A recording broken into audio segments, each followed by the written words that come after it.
Yeah. Yo, welcome back to another edition of the Men Who Cry podcast. Please like, subscribe, review, tell a friend, tell a friend, tell a friend, tell a friend. If you're not doing these things, I have to assume that you haven't been alive enough to realize that every Republican president has put us into a recession and has bombed a country in the Middle East. On today's episode, we will be talking about Unrivaled and their championship match taking place later this week in Miami. But first, we have to talk about kind of something that I feel like has happened a lot, but I think over the last 20 seasons has kind of 20 seasons rather 20 years rather has waned a lot in the public interest, and that's uh, boxers going broke. If you haven't read on the news, Floyd Mayweather is preparing to have his third fight, I believe, this year. He is going to have an exhibition fight in Hong Kong. Um, taking on a challenger that I'm not going to bore you. You do not know who this man is. That is also coming on the fact that he is also now going to take on Manny Pacquiao for the second time after that happened in 12 years ago, when it was at that point like 5 years too late. So they will be fighting in Manny Pacquiao versus Floyd Mayweather Part 2. And that comes on top of the fact that he is supposed to be fighting Mike Tyson later on this year. None of this should seem surprising to anyone if you actually paid attention to what the history of boxing is. Floyd Mayweather has made hundreds of $1 million boxing, right? But the only reason why you're boxing again is if you don't have any money. And this isn't shocking because the history of the sport is one where boxers go broke. I mean, from the from the Mike Tysons of the world to the Tommy Hearns of the world, Evander Holyfields of the world, Ricky Baudet, Leon Spinks, like all of these guys in their careers had filed for bankruptcy. And I don't know if anyone is old enough. I feel like I've talked about this 30 for 30. I think it's one of the most profound 30 for 30s that you can find. But it's the one on broke. Essentially what it is I don't know where you can find these 30 for 30s anymore, but essentially it just spoke about the abilities of athletes to lose all their money and end up filing for bankruptcy and things of that nature. And I'll never forget this one scene. I believe it was Antoine Walker, because I believe at the time, Antoine Walker was either the first or second player to ever sign a $100 million contract, right, in the NBA. Right? It was either Garnett, then him, or him, then Garnett. But he's one of the very, very few players to be able to get this level of contract. And as the documentary progressed, and it shows you that ultimately Antoine Walker filed for bankruptcy and ended up being broke. I remember watching that. I was in high school at the time when I was watching it, and I didn't believe it. I was like, this is lying to me. I couldn't fundamentally understand how someone could have that much money and end up essentially having none of it. But as the older I got and the more I've had to take on my own finances and things of that nature, you realize how quickly money comes in and money goes. And a lot of the ways that these guys, whether it's boxers, football players, soccer players, basketball players, doesn't really matter, how they end up losing their money isn't necessarily in the ways that I think a lot of people think about. A lot of times people think about it in like they're buying lavish gifts, they're living a much higher lifestyle than their money can afford to, whether it's jets, whether it's the planes or what have you, right? But a lot of times that's actually not the way that these guys lose their money. A lot of the ways is in a very kind of old-fashioned way how most men go broke. It's buying houses, or buying too many houses, or houses that you can't afford, and it's kids, child support, and that's kids with multiple women. And those are just those payments that athletes, it doesn't matter how much money you have or how much money you think you're going to come in, those checks will stop because you can't keep playing for the rest of your career. And unfortunately, those decisions that you make at 20, 21, 22, they do affect the rest of your lives. And you are then ultimately caught up in a situation where you are now, like Floyd, who's, I believe, pushing 50, going to have these embarrassments of fights to try and cover your debts. There's no other way to do this, right? No one plays boxing. You know, you can't play to box. You box. And I don't care if you are Floyd Mayweather. I don't care if you are just some random guy in the street. If you're boxing, there's always a chance for you to get hit the wrong way and your life being forever changed. Which goes to show you how much Floyd has to be in the hole if he's willing to box 3 times in the next 18 months. It's a very cautionary tale of a lot of this coming back to harm you. Now, I know a lot of people have issues with Floyd for a lot of different reasons, and I'm not going to get into every single one of them right now, but you pretending to live a lifestyle that unfortunately is truly unsustainable, because at the end of the day, like I said before, you're not going to be making the same amount of income every single year. You know, that stuff is volatile, especially if you do not have a 9 to 5 job. I think one of the things that gets criticized a lot about 9 to 5 jobs, right, is the fact that there is no freedom in it, right? You have to be at work at a certain time, you have to wear a certain thing, you can only leave at a certain time, yada, yada, yada. But one of the things that is very underrated about having a 9 to 5 job is the fact that the stability is there because people cannot control themselves.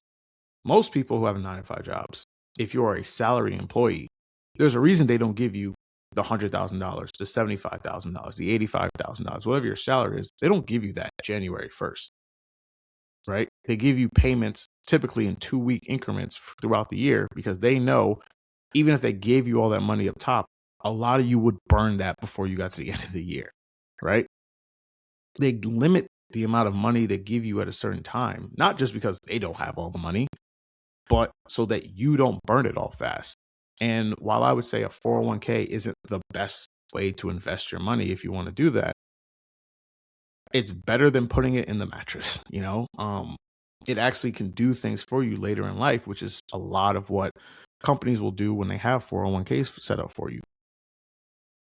The idea of not having money right now doesn't mean you won't have money in the future, right? One of the things that I listen to a lot, Scott Galloway is one of the people I listen to a lot for his podcast and things of that nature. And one of the things that he always says is that there's no real way that he can get you rich today.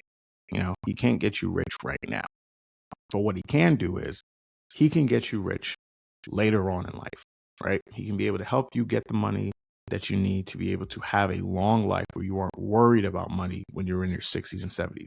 There's nothing worse than seeing someone who, frankly, to me, is the equivalent of Floyd Mayweather, is a 70-year-old having to go ahead and work again. At that point, if you've been able to be blessed enough to reach that age, you should be able to enjoy the rest of the years of your life. The rest of your years of your life shouldn't be having to listen to someone who is half your age telling you to do this, that, or the third.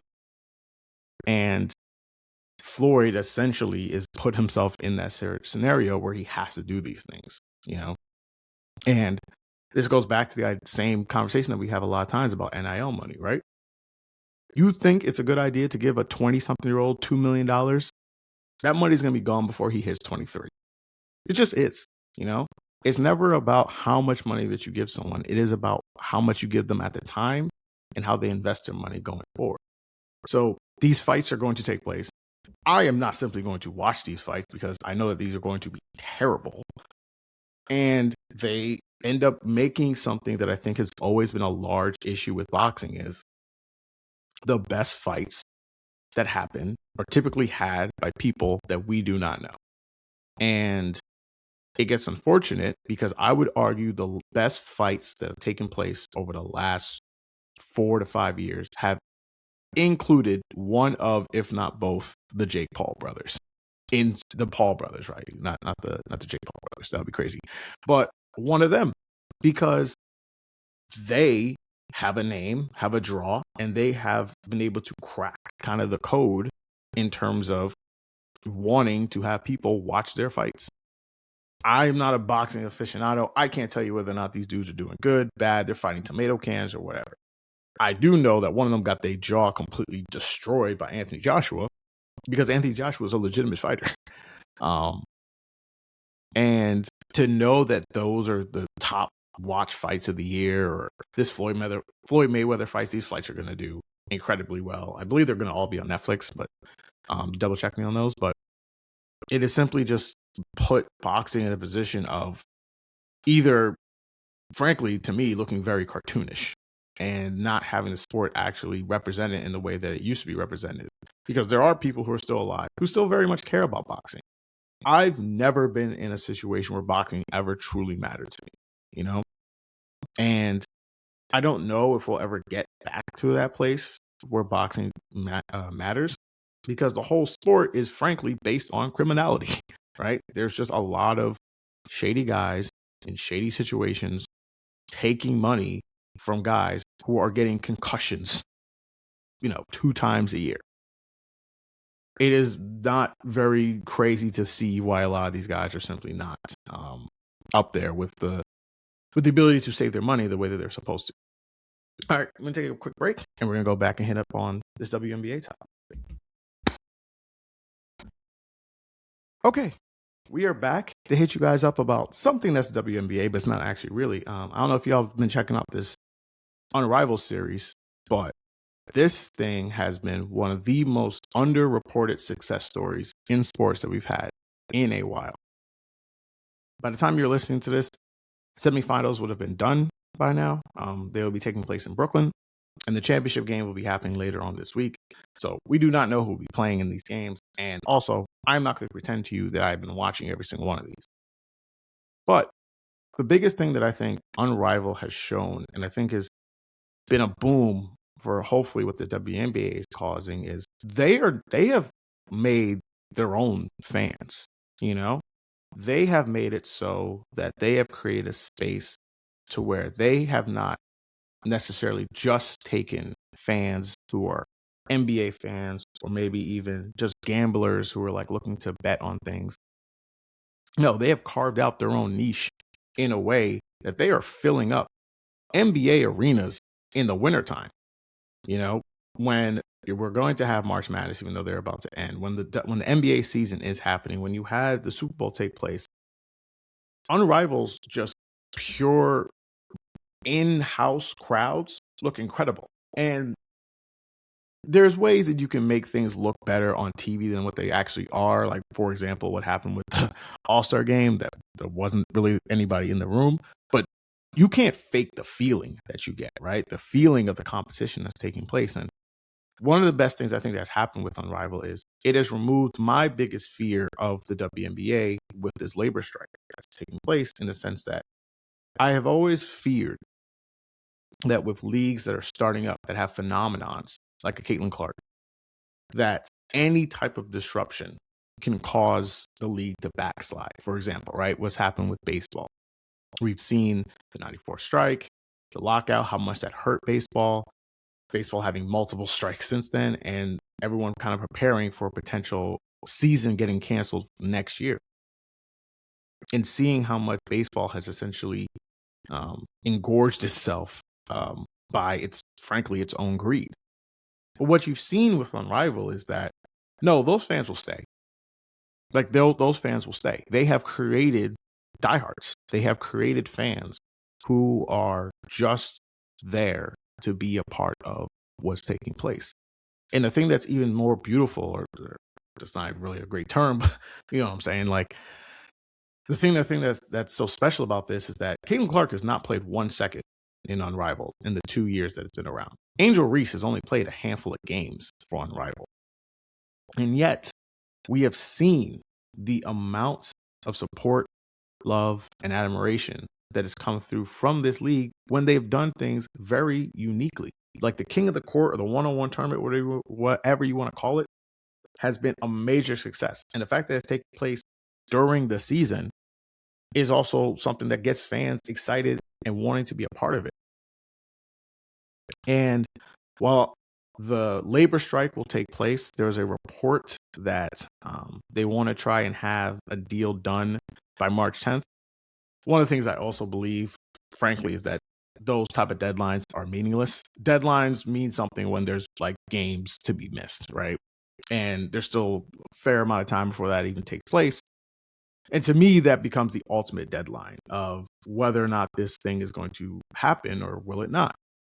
But the beauty of what was transpired in Unrivaled is showing to someone like me, who's always fascinated about what's happening in the WNBA, is that this league has now legitimized itself as being what I think is one of the big fives in this league. A lot of times we talk about the big four with basketball, football, hockey, and baseball. But I think now, as we've seen with what's happened with Unrivaled, with the WNBA, with the Olympics, you know, last year's Olympics or 2 years ago's Olympics with the USA's women's team winning the gold medal as well, is that this is now no longer something cute or interesting to look at. This is now a real legitimized league that needs to be looked upon as what it's going to be going forward. And when you have things, when we added two more teams, team in Toronto and a team in Portland coming in, the money is clearly flowing in. And I think it is going to take a while for the overall national media to really kind of come in and lock in on these things. But no, like this thing is now become something that is undeniable. And it is not simply just something being talked about as the Caitlin Clark and the Caitlin Clark Acts. No, there are other players who have shown that this is where this league is, and there is a wave of players going to make this league even better going forward.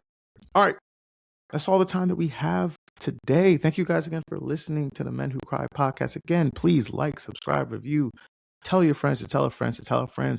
And we'll be back to talk all this with you guys later on this week. All right, y'all. Peace out. Be safe.